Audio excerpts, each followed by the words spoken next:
अच्छा बेटा जी, question number 7 है इंटीग्रेशन का। इसके अंदर वो कहता है कि use the substitution u is equal to cos of x।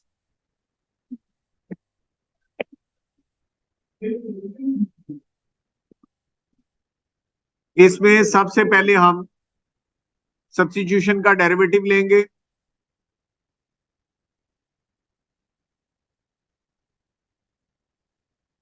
Minus sine x, dx को सब्जेक्ट बनाएंगे।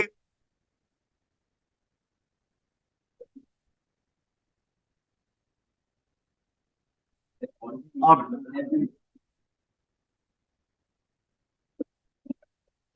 ये बन जाएगा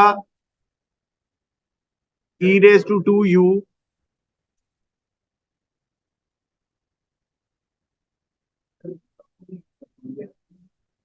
du over minus sine x. अब साइन 2x को हम 2 साइन एक्स कॉज एक्स बना लेंगे।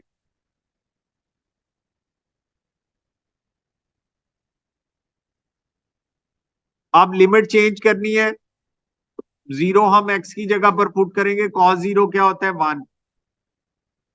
और कॉस पाई क्या होता है? -1। नहीं, उल्टा नहीं लिखेंगे। लोअर लिमिट से जो आंसर आएगा वो हम लोअर लिमिट की जगह पर लिखेंगे, और अपर लिमिट से जो आंसर आएगा अपर लिमिट की जगह पर लिखेंगे। If you want to change these two limits, तो आप एक माइनस साइन लगाकर इस लिमिट्स को चेंज कर सकते हैं। अब देखें, आपने चेंज करना है। अब ये कट जाएगा, साइन साइन से कट जाएगा, माइनस बाहर आ जाएगा।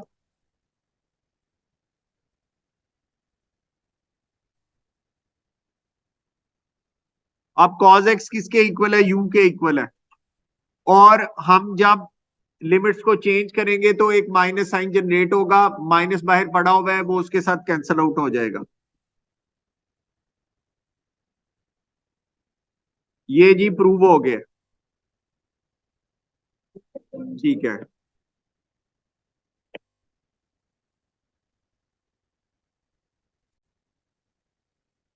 ये पहला पार्ट हो गया है।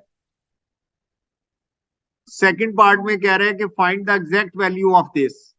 आपको पता है कि we have converted this one into -1 till 1 to u e power 2u du। या हमने इसको इसमें कन्वर्ट कर दिया हुआ है। अब ये देखें कि ये बाय पार्ट्स होगा।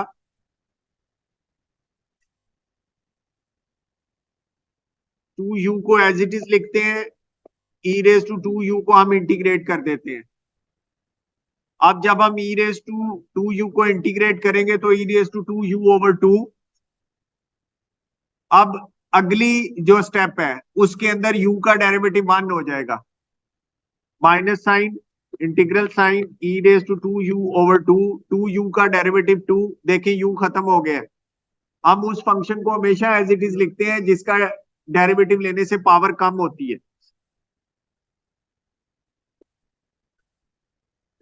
u e raise to 2u। Limits हम सारा इंटीग्रेट करने के बाद एंड पर जब सारा इंटीग्रेट हो जाएगा तो राइट साइड पर लिमिट लिख देंगे।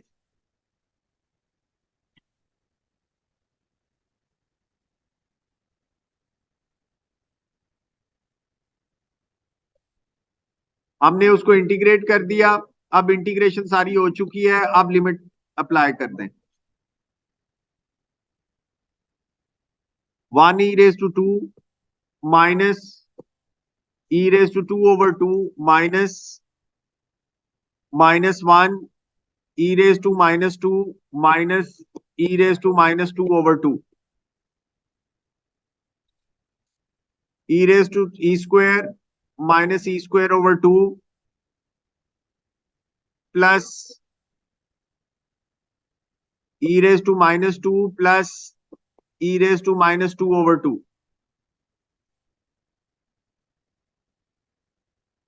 इन दोनों पर एलसीएम लिया तो e रेज टू 2 ओवर 2 इन दोनों का अगली दो टर्म्स का एलसीएम लिया तो 3/2 e⁻², e²/2 प्लस 3/2 e²। हमें एग्जैक्ट फॉर्म में आंसर चाहिए। ये जी इस इंटीग्रल की एग्जैक्ट वैल्यू आपके पास आ चुकी है। क्वेश्चन नंबर 6 है, we want to convert this expression in this form. सबसे पहले एक्सप्रेशन को हम लिखते हैं।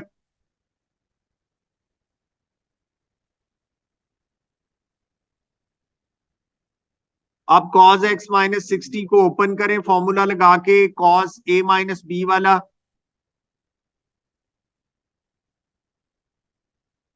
cos x cos 60 plus sin x sin 60, 3 cos x plus 2 cos x 1/2 plus sin x √3/2, 3 cos x plus cos x plus √3 sin x, 4 cos x plus √3 sin x. Now we will convert this one into r cos x minus alpha, क्योंकि cos में convert करना है तो जो cos का coefficient है वो a होगा। Here a is equal to 4, b is equal to √3, r is equal to √a² plus b² is equal to 16 plus 3 is equal to √19, alpha is equal to tan inverse b over a, कितना है 23.41, और उसने कहा हुआ है कि alpha का answer 2 dp तक होना चाहिए। ये जी, so we have converted the above expression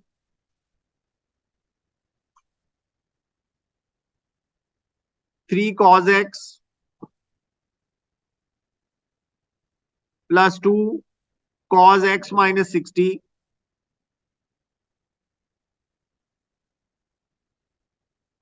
into r which is √19 cos x minus alpha is 23.41। ये ले जी, हमने उसको कन्वर्ट कर दिया। अब इसका सेकंड पार्ट है, हैंस सॉल्व द इक्वेशन। अगर जो ऊपर क्वेश्चन में इक्वेशन दी गई है वो ये है,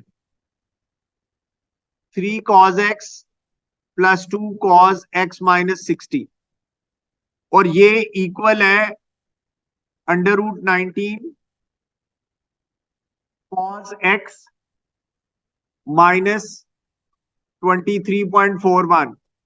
इन दोनों का कंपैरिजन करें तो x की जगह पर 2 थीटा लिखा हुआ है, तो हम उसी में कन्वर्ट कर देंगे, यानी कि 2.5 के इक्वल कर देंगे। ये बन जाएगा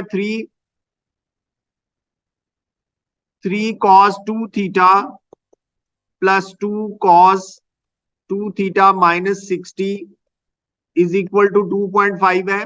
कंपैरिजन जब करना हो ना तो उसी इक्वेशन के नीचे लिख लिया करो, कंपैरिजन में आसानी हो जाती है। जी बेटा, अभी कंपैरिजन करके मैंने लिखना है, यहां पे आएगा √19 cos x की जगह पर 2 थीटा आ जाएगा, 2 theta minus 23.41 is equal to 2.5।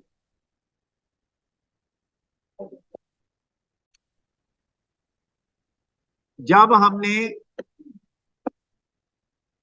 इन दोनों एक्सप्रेशंस का, इस एक्सप्रेशन का और इस एक्सप्रेशन का कंपैरिजन किया, तो हमें पता चला कि जो 2x है उसकी जगह पे 2 थीटा लिखा हुआ है। जो x है, यहां पर जो x है उसकी जगह पे 2 थीटा लिखा हुआ है, यहां पर भी जो x है उसकी जगह पे 2 थीटा लिखा हुआ है।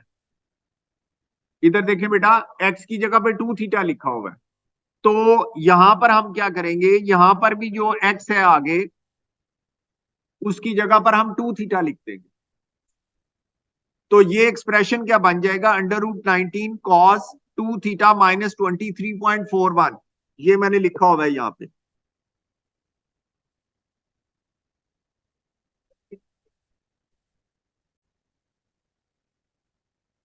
अच्छा जी, अब हम cos थीटा लिखते हैं, cos theta cos 2 theta minus 23.41 is equal to 2.5 over √19। जी बताएं ये क्या आ गया, basic angle is equal to alpha is equal to cos inverse 2.5 over √19। जी बेसिक एंगल क्या आ रहा है, 50 पॉइंट, ये जी 55 डिग्रीज आ गया। अब हम इसकी डोमेन को सेट करेंगे, उसने जो डोमेन दी हुई है वो 0 से 180 है। अब हम इसको 2 से मल्टीप्लाई करेंगे और इसमें से 23.41 माइनस करेंगे।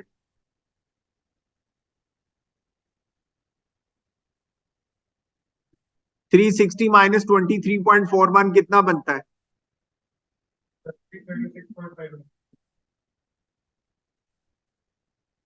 ये ले जी 336.59। अब हम इसकी कोऑर्डिनेट डायग्राम बनाएंगे।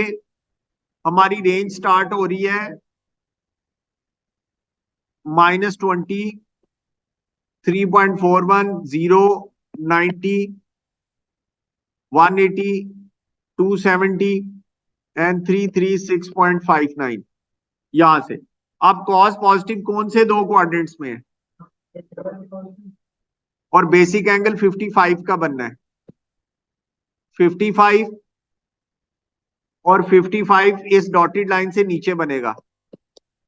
अब हमने डॉटेड लाइन से स्टार्ट करना है, लेकिन एंगल की मेजरमेंट 0 डिग्री से ही होनी है। डॉटेड लाइन से शुरू किया तो पहला एंगल जो मेरे रास्ते में आया वो क्या है, ये 55 है। अब इसका एक्चुअल एंगल क्या होगा, इसका एक्चुअल एंगल होगा ये 55। तो अब हम यहां पर लिखेंगे,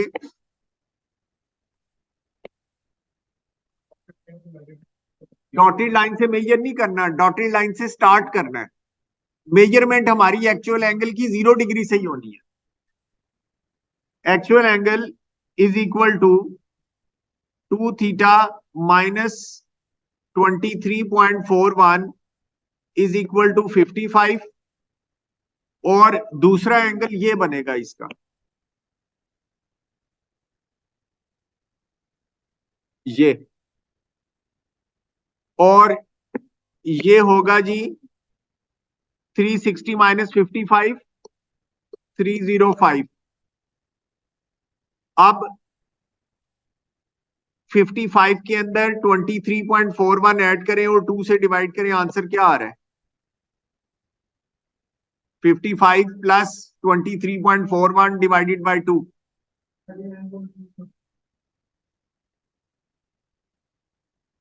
39.21।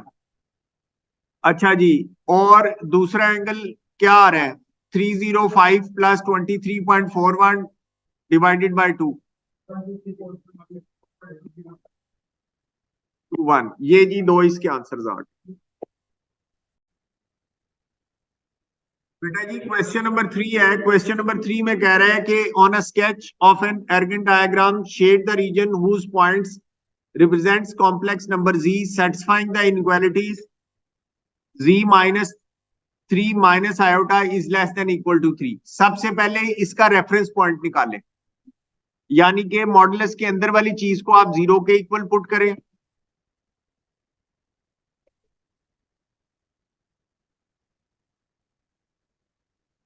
ये रेफरेंस पॉइंट आ गया 3,1। अब हम इसे रीड किस तरह करेंगे, डी कोड किस तरह करेंगे, the distance of z from 3,1 is less than equal to 3। एक दफा आपने दिमाग के अंदर इक्वल का सोच ले, कहते हैं the distance of z from 3 1 is equal to 3, z का 3 1 से डिस्टेंस हमेशा 3 है, तो ये शेप क्या बन गई बेटा? आयोटा का कोएफिशिएंट क्या है? 1 है। तो यहां पर ये एक सर्कल बन गया जिसका सेंटर क्या है? 3 है और रेडियस क्या है? 3 1 है। तो हम बना लेते हैं उसको।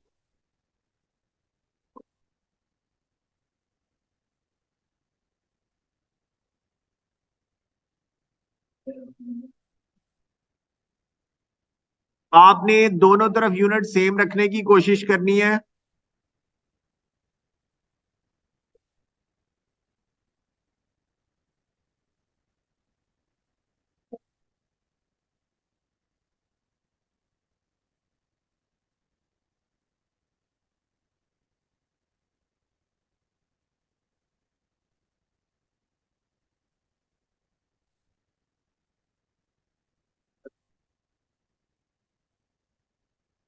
3 1 सेंटर है,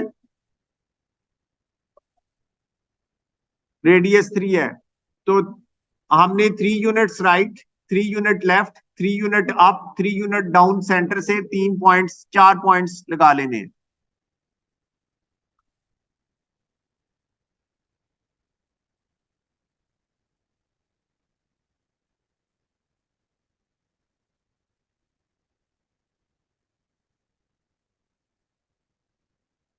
कंपास से बना लें तो वो बेहतर है। अब ये वो कहते हैं कि लेस देन इक्वल टू 3, तो हमें सर्कल के अंदर रहना है, यानी कि the region inside the circle is represented by G. बेटा क्योंकि जब मैंने इसको डी कोड किया है तो ये बना है कि द डिस्टेंस ऑफ, ये मॉडुलस लाइन जो होती है ये डिस्टेंस को डिनोट करती है। The distance of z from, अब दूसरा पॉइंट क्या है? 3 1 इज इक्वल टू 3। कहते हैं जी का 3 1 से डिस्टेंस हमेशा 3 रहता है। तो जब z का 3 1 से डिस्टेंस हमेशा 3 है तो डिफरेंट 3 डिस्टेंस पे डिफरेंट पॉइंट्स लगाओ, तो वो क्या बन जाएगा? ये देखें 3 डिस्टेंस पे मैं डिफरेंट पॉइंट्स मार्क करता हूं,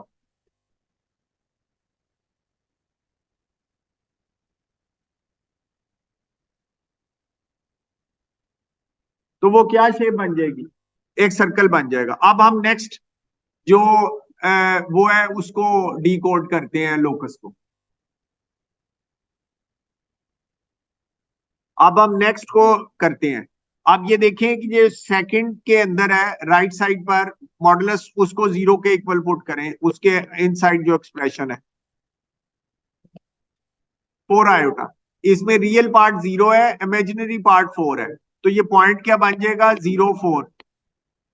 अब इसको डी कोड, इसको एक्सप्रेशन को 0 के इक्वल पुट करें, z इज इक्वल टू 0, तो पॉइंट क्या बन जाएगा? 0 कॉमा 0। अब इसको डी कोड हमने किस तरह करना है? The distance of z from 0 0 is greater than equal to the distance of z from 0 4। एक दफा आप सोच लें, equal the distance of z from 0 0, ये है जी 0 0, और एंड 0 4,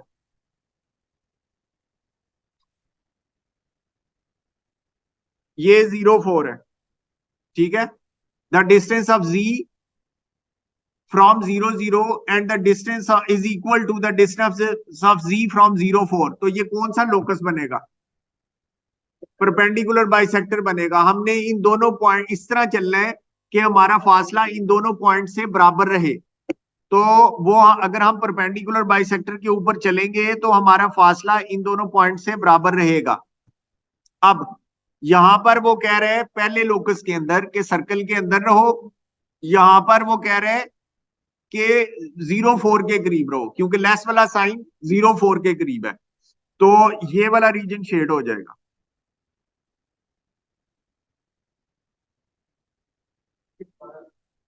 जी, आप ये देखें, पहले कह रहा है कि सर्कल के अंदर रहना है, दूसरे में लेस वाला साइन किस तरफ है? 0 0 की तरफ है या 0 4 की तरफ है? तो आपने 0 4 की साइड वाला रीजन शेड करना है, जिधर लेस साइन होगा उस साइड वाला रीजन शेड होगा। अगर ये होता कि z is less than equal to, sign उल्टा होता, तो आपने 0 0 के करीब रहना था, फिर नीचे वाला रीजन शेड हो जाता।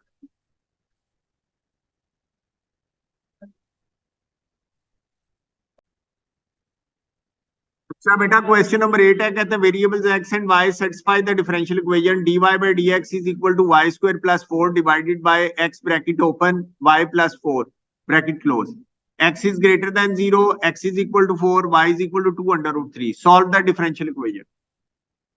हमने डिफरेंशियल इक्वेशन को सॉल्व करना है। डिफरेंशियल इक्वेशन को सॉल्व करने के लिए पहला स्टेप होता है सेपरेशन ऑफ वेरिएबल्स, के वेरिएबल्स को सेपरेट करना है हमने। dy y प्लस 4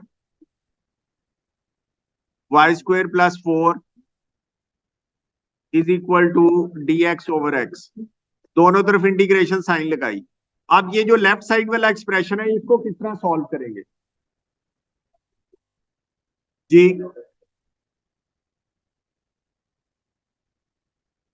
tan वाले फॉर्मूले में ऊपर वेरिएबल नहीं होता, यहां पर y भी पड़ा हुआ है। अब ये न्यूमिरेटर को हम ब्रेक करेंगे, y over y square plus 4 over y square plus 4, बिल्कुल सही है, अलग अलग अलग ही होनी है। और राइट साइड वाला ln x बन जाएगा। अब y over y square plus 4, नीचे फंक्शन ऊपर डेरिवेटिव पड़ा हुआ है, लेकिन 2 की कमी है। आप 2 की कमी को पूरा करें, 1 over 2, 2y y square plus 4 dy plus dy over y square plus 2 square is equal to ln x। अब ये देखें कि जो पहले वाले में तो बन गया half ln y square plus 4 plus tan का ये फॉर्मूला बन रहा है, और tan का जो हम फॉर्मूले को लिख लेते हैं ताकि हमारा रिकॉल हो जाए,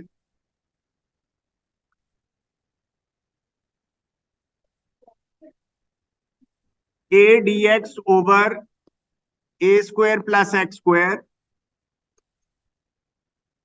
is equal to tan inverse x over a, ये फॉर्मूला है। अब a का a ऊपर मौजूद होना चाहिए, a क्या है 2, हम 2 से मल्टीप्लाई भी करवाते हैं और डिवाइड भी करवाते हैं, 2 dy y square plus 2 square, और जब हम 4 को 2 से डिवाइड करवाएंगे तो वो 2 बन जाएगा। Half ln y square plus 4 plus 2 tan inverse y over 2 ln x plus c। अब हमेशा कोशिश किया करें कि ln वाली सारी टर्म्स को इकट्ठा करके एक साइड पे ले आए। अब ये बन जाएगा ln y square plus 4 power 1/2 minus ln x plus 2 tan inverse y over 2 is equal to c।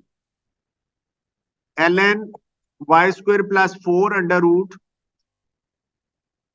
Over x plus 2 tan inverse y over 2 is equal to c। अब जो x की वैल्यूज दी हैं, x4y2 under root 3, x4y2 under root 3 whole square plus 4, x क्या दिया हुआ है 4,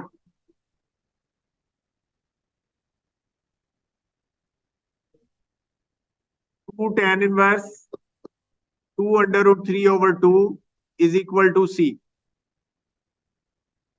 ln 4, 4 into 3 क्या होता है 12 plus 4 over 16, 16 over under root 16 over 4, 1 आ जाएगा, 2 tan इनवर्स अंडर रूट 3 अब tan इनवर्स अंडर रूट 3 कहां पे होता है? 60 पे। और हमने रेडियंस में आंसर देना है हमेशा, डिग्रीज यूज नहीं करनी। तो ये कितना आ जाएगा? Pi by 3। तो ln1 0, 2 into pi by 3 is equal to c is equal to 2 pi by 3 आ गया। तो हमारी जो डिफरेंशियल इक्वेशन है वो बन गई ln y² plus 4/x plus 2 tan inverse y/2 is equal to 2 पाई/3। ये बन गया जी। अब वो जी,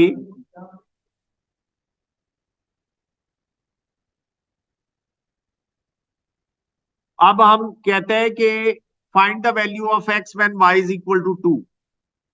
find the value of x when y is equal to 2। ln,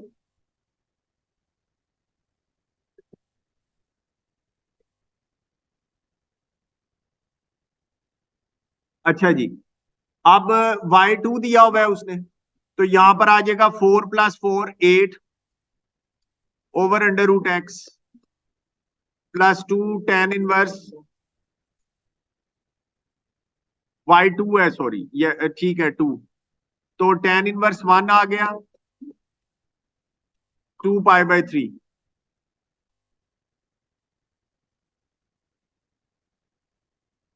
ln under root 8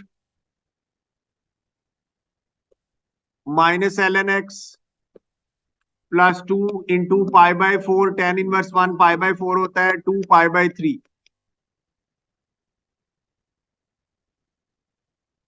ln under root 8 plus पाई/2 माइनस 2 पाई/3 is equal to ln x। ये इस सारे को कैलकुलेट, एग्जैक्ट आंसर तो नहीं मांग रहा वो? नहीं, एग्जैक्ट के मतलब कुछ नहीं कहा उसने। आप इस सारी चीज को कैलकुलेटर में डाल के बताओ फाइनल आंसर मुझे क्या है।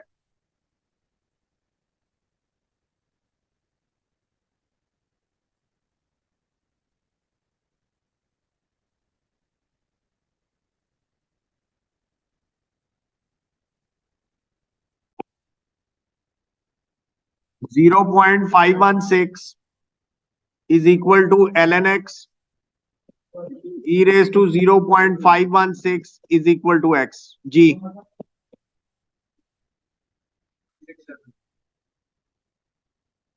ये ये ले जी, आप में आपकी x की वैल्यू आ गई।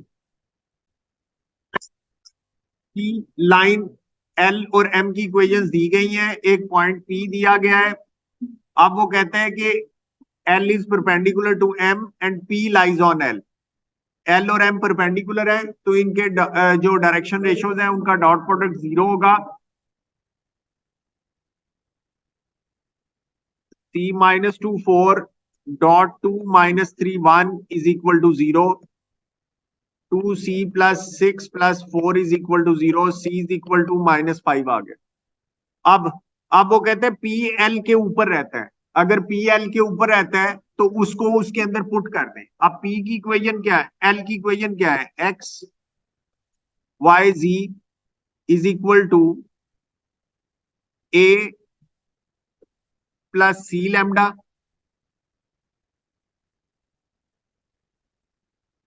3 - 2 lambda p plus 4 lambda. X y की जगह पर पी के पॉइंट पुट कर दे। 4 7 - 2 इज इक्वल टू सी की वैल्यू -5 है, 3 - 2 लैम्डा पी प्लस 4 लैम्डा। अब मिडल वाली इक्वेशन से हमारे पास लैम्डा की वैल्यू आ जाएगी, लैम्डा इज इक्वल टू -2। -2 आ गए। अब पहली वाली इक्वेशन में पुट करें, लैम्डा और ए फाइंड आउट कर लें।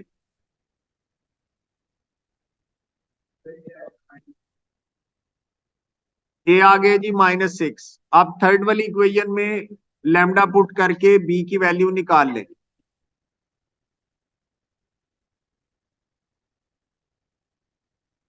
बी इज इक्वल टू 6 आ गए। ये जी हमारी इक्वेशन पूरी हो चुकी है, एबीसी की वैल्यूज आ चुकी हैं। अब आगे वो कहते हैं the perpendicular from p meets the line m at q. अब एक तो उसने कहा था कि perpendicular from p meets the line m at Q.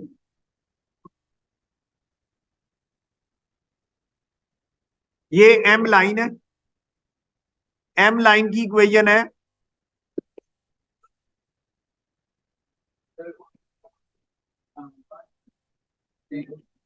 X y z is equal to 1 2 3 2 -3 1।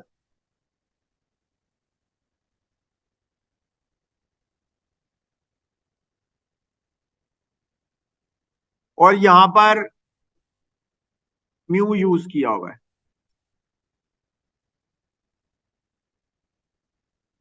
अब वो कहते हैं कि the perpendicular from p meets the, ये पी पॉइंट है,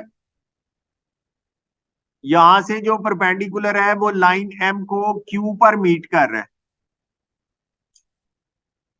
ठीक है, क्यू के पॉइंट्स क्या होंगे? जो एम की पैरामीट्रिक इक्वेशंस हैं, 1 + 2 म्यू, 2 -3 म्यू एंड 3 + म्यू। ये क्यू के पॉइंट्स हैं। अब हम पहले क्यू को फाइंड आउट कर लेते हैं। अब p q is perpendicular to line m, direction ratios of p q dot product with direction ratios of m is equal to 0। P का पॉइंट है z 4 7 -2।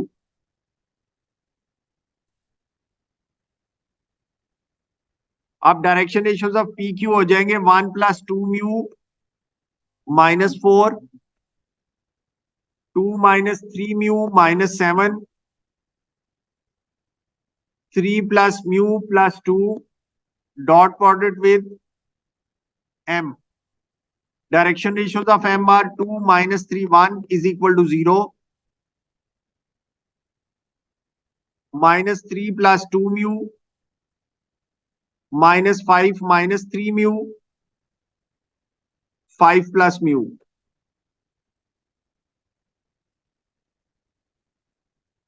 -6 + 4 mu +15 + 9 mu +5 + mu is equal to 0। 14 mu is equal to कितना हो गया? -14। Check करो जरा।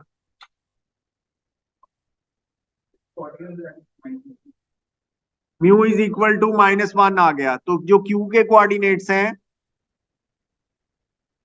वो हमारे पास हो गए -1 5 एंड 2। -1 म्यू की जगह पर -1 पुट किया, -1 5 एंड 2 आ गए। अब आगे बढ़ते हैं। कहते हैं कि the point r lies on p q, p q के ऊपर रहता है एक्सटेंडेड। अब पी क्यू को हमने एक्सटेंड करना है।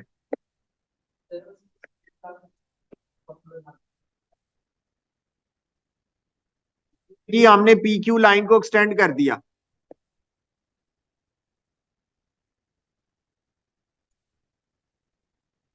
ये एक्सटेंड कर दिया। अब पी क्यू की रेशो 2 दी हुई है उसने, और क्यू आर 3 दिया हुआ है। इसका मतलब यह है कि ये पोर्शन 2 है और अगला पोर्शन क्या है? 3 है। हमने क्या फाइंड आउट करना है? आर के पोजीशन वेक्टर निकालना है। अब हम इसी को यूज करेंगे। ये जो p q is equal to q r लिखा हुआ है ना, इसी रेशो को हम यूज करेंगे। P q divided by q r is equal to 2/3। 3 PQ is equal to 2 QR।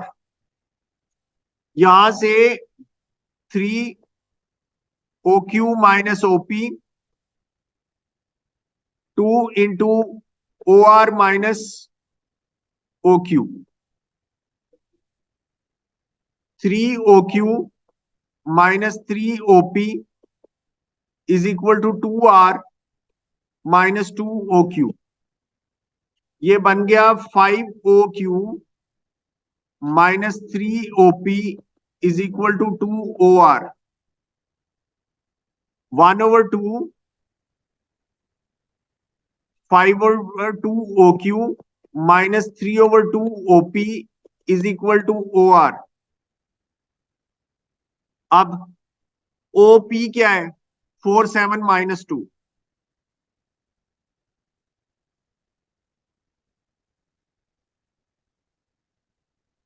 OQ क्या है? -152।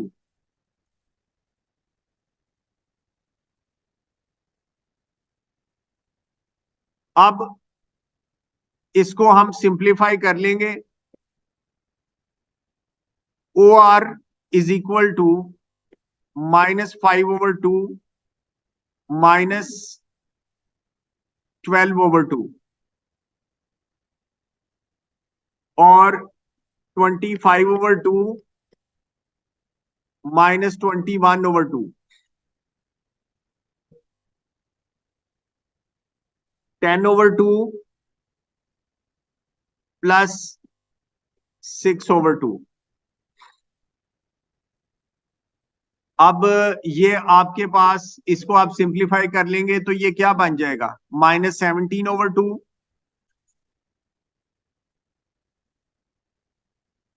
+2 और 8। ये देख लीजिएगा इसमें कोई कैलकुलेशन मिस्टेक ना हो गई हो, बाकी प्रोसीजर सारा यही है।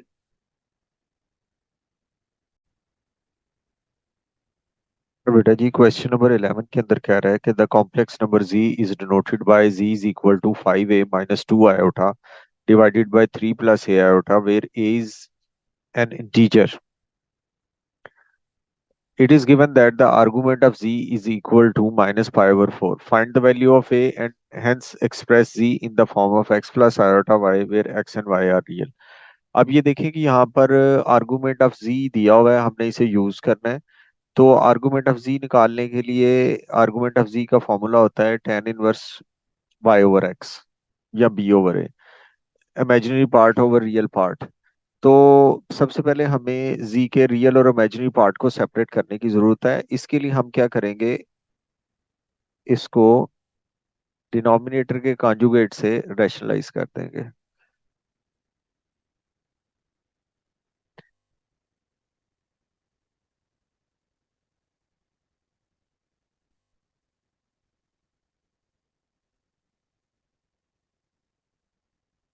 इनको मल्टीप्लाई करते हैं.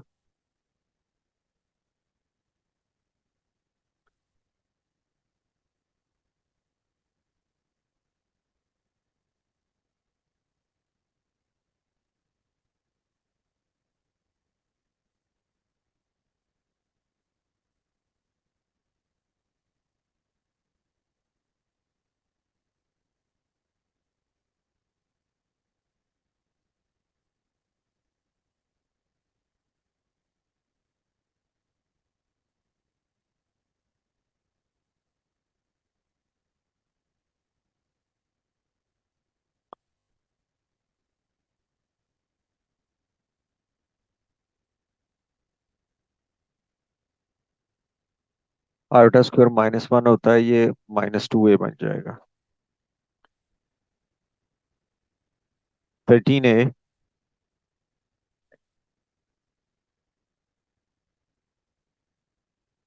-5a² -6 into iota over 9 + a²। अब हम रियल और इमेजिनरी पार्ट को अलग अलग करते हैं।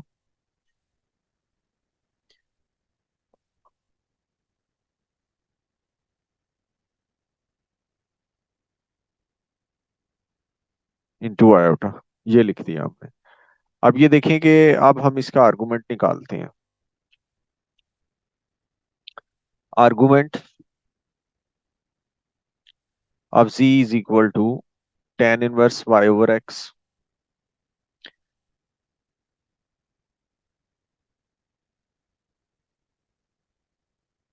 -5a² -6 divided by 9 + a² divided by 13a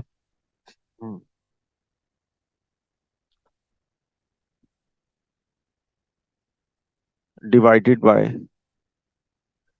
9 + a²। 9 + a² 9 + a² cancel out हो जाएगा। आर्गुमेंट ऑफ z उसने -π/4 दिया हुआ है।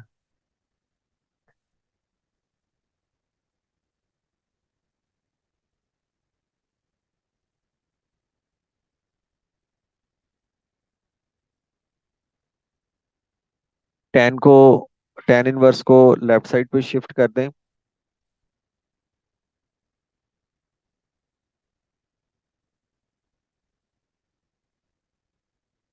tan -π/4 -1 के इक्वल होगा।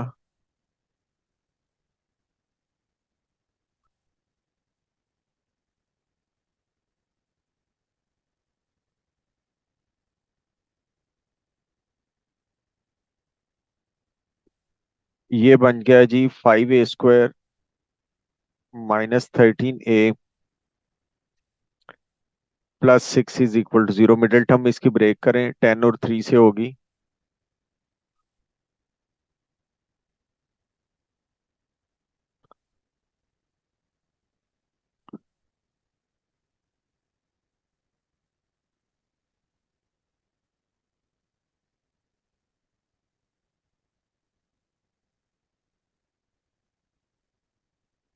यहाँ से एक ही दो वैल्यूज आ गई हैं।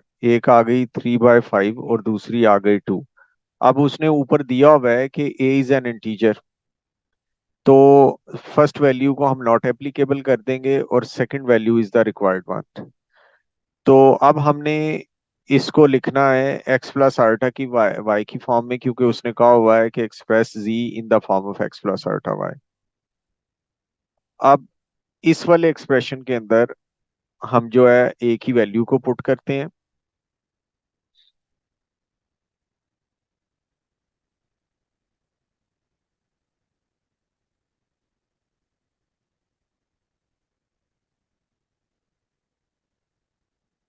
z is equal to 13 × 2 over 9 + 4 plus ये ऊपर -26 आ जाएगा, एक और 2 पुट करने से और नीचे 13 आ जाएगा। z का आंसर आ गया जी 2 - 2 आयोटा, ये आ गया जी। अब नेक्स्ट पार्ट में कह रहा है कि express z³ in the form of r e⁻θ where r is greater than 0 and theta is in between -π and +π। Give simplified exact values of r and theta. तो जो ऊपर हमारे पास ये z आया हुआ है, इसको हम r e⁻θ की फॉर्म में चेंज करते हैं। इसका हम मॉडुलस फाइंड आउट करते हैं।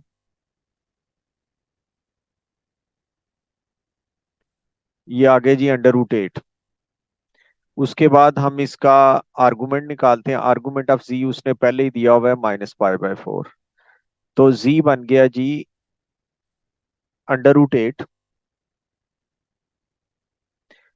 z को हम r e⁻θ की फॉर्म में लिखना चाह रहे हैं। ये बन गया जी z is equal to √8 e⁻θ -π/4। ये लें जी, ये बन गया। अब इसका हमने क्यूब फाइंड आउट करना है। z³ is equal to √8 e⁻θ -π/4 और पावर 3। अब ये बन गया जी √8 power 3 e raise to iota -3 π/4। अब √8 पावर 3 में एक पावर को लैदा कर लें, ये बन गया √8 square √8 e raise to iota -3 π/4। ये बन गया जी 8 और √8 बन गया 2 √2 e रेज टू आयोटा -3 π/4। ये बन गया जी 16 √2 e रेज टू आयोटा -3 π/4। अब हम इसको, अब उसने कहा हुआ है कि giving exact values of r and theta, the value of r is 16 √2 and the value of theta is -3 π/4।